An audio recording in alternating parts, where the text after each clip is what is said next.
Narito ako ngayon sa aking kapitbahay na mahilig mag-alaga ng manok na sasabungin. Pinanonood ko siya kung paano niya naalagaan ang mga manok na ito dahil masilan itong alagaan. Galing pa ba nito sa ibang bansa? Talagang mga inilalaban lang sa sabong. Hindi pangkatay.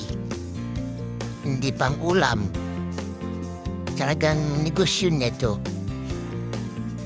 Nagpapalay siya ng madami para pag naibinta niya, kikita siya.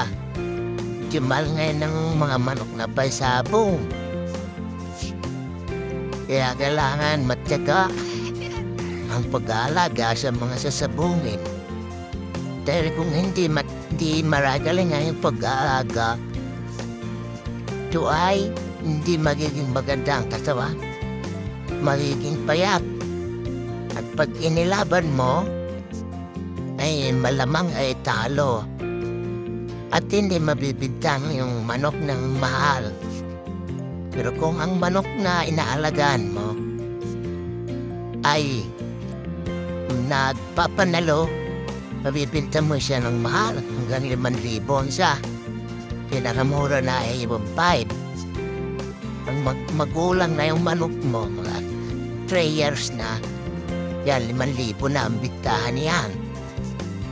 At kung ang isang inay o isang natirang sisiw niya, may sakit pa siguro ito. Laging nag-aakwa sa inahin.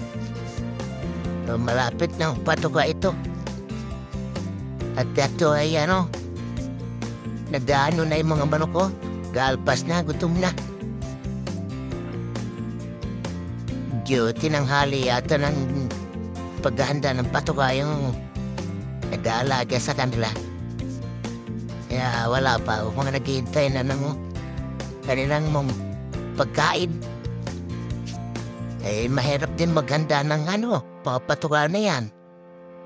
Kailangan na kontrolado ang tuka.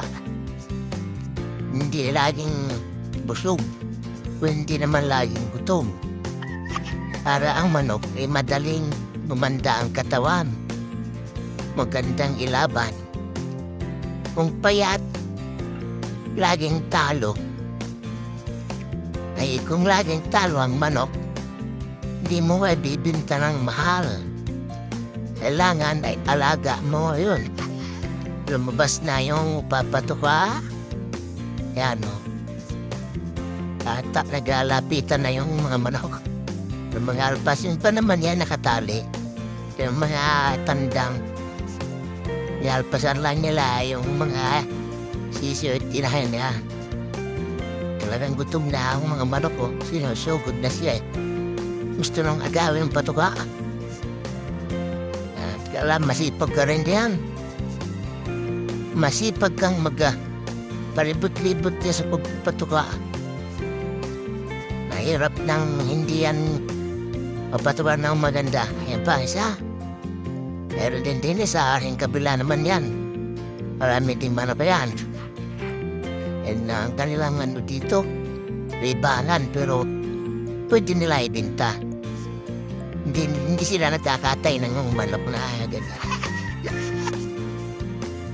Ang bigtan nila yan. Yan ang pinakahanap buhay nila. Yan may mga nakatali. Meron mga nakatali. Yung mga inahin, tulad ng yan, inahin yan. Yan. Yan madahil nakatali, may manok na San Pedro. Yan. Manok na San Pedro na ugis ang balahibo. Yan. Meron pa yan dito sa kabila. Hindi na lang maabot ng camera. Yan pa Yan, alpas na rin ang puti. Yan pa isa. Meron din alagang mga manok yan. Ganyan ang buhay ng mamag